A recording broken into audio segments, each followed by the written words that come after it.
apa ya? Ini apa ya? Apa Kasian ini? sekali. Plastik. Paman Dani, tolong! Ada apa, Dina? Tolong juga paman. Penyu itu kesulitan bergerak. Paman akan membuka lilitan plastik itu.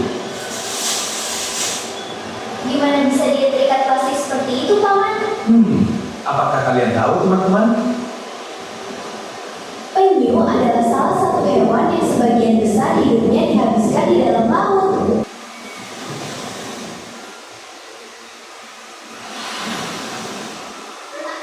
Nah, ini naik kapal ya. Apa itu? Burung apa itu?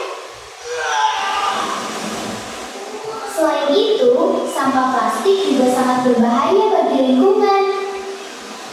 Ada sampahnya kan? Sampah plastik yang berserakan akan terbawa ombak dan tenggelam di dalam laut.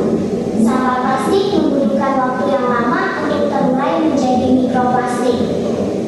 Mikroplastik tersebut akan dimakan oleh ikan dan bersarang di tubuh mereka. Itu plastiknya dimakan. Ikan tersebut kemudian ditangkap, lalu dimakan oleh kita manusia yang dapat menyebabkan berbagai macam penyakit.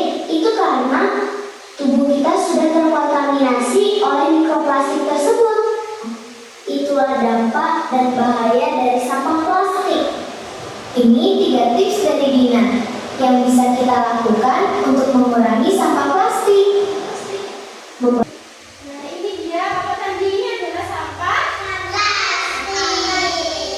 Nah, ini seperti botol minum ya. Botol minum ini yang biasanya beli di warung-warung di toko-toko, sampahnya dibuang ke laut. Akibatnya apa? Penyunya gimana? Penyunya mau meninggal karena terlilit oleh sampah. Iya, tapi terlilit oleh ini plastik plastik. Oleh karena itu anak-anak kita mengurangi plastik gimana caranya, Bu? Nah, kayak gini. Bawa botol minum sendiri. Siapa yang punya botol minum di rumah? Mas nggak punya?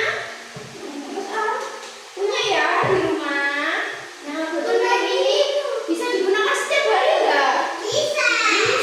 Dibuang ke tempat sampah nggak? Enggak ya, karena ini bisa dipakai sampai rusak, ini bisa ya. Nah, ini punyanya Mbak Ada sama. Nah, Bu gimana Bu kalau nggak dibuang ke sampah?